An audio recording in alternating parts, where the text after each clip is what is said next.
La basilique Notre-Dame, de style gothique, a été construite au XIIIe siècle. Cet édifice est devenu un centre important de pèlerinage marial. Elle a été la cathédrale du diocèse de Tongres, évêché aujourd'hui disparu. Son histoire est passionnante. L'édifice actuel a connu plusieurs phases de construction qui ont duré 3 siècles au total.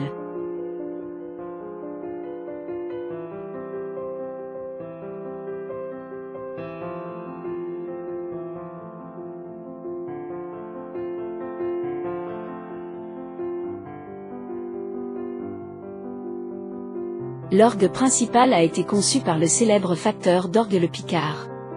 Cet instrument datant de 1752, célèbre dans le monde entier, a été entièrement restauré. La construction de la tour a commencé en 1442.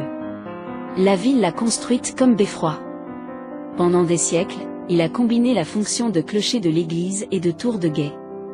Il s'agit d'une situation exceptionnelle aux Pays-Bas mais qui illustre le lien entre le pouvoir urbain et religieux à Tongres.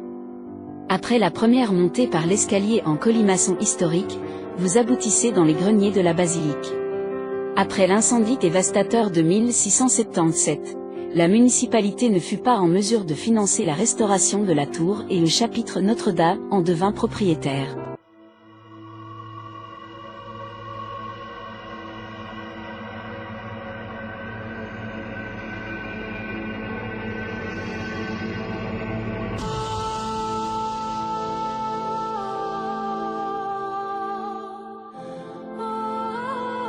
La tour du Beffroi a servi de poste d'observation à une époque troublée.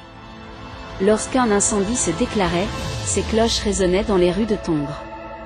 Depuis septembre 2023, elle est accessible au public.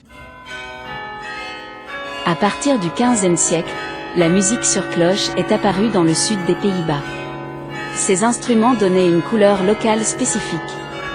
Le premier carillon de Tongres date de 1586. Le carillon fut détruit à 2 reprises par des incendies. Un 3e carillon fut ajouté à la fin du XVIIIe siècle. Aujourd'hui, il compte 49 cloches.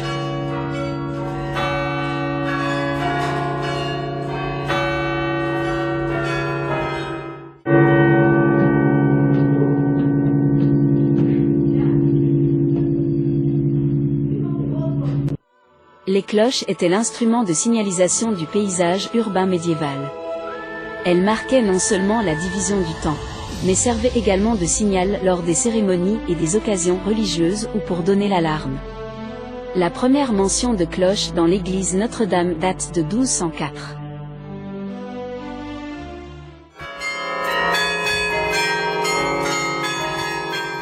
Les carillonneurs adaptent leur art à l'époque contemporaine, ce qui assure la popularité croissante de l'instrument.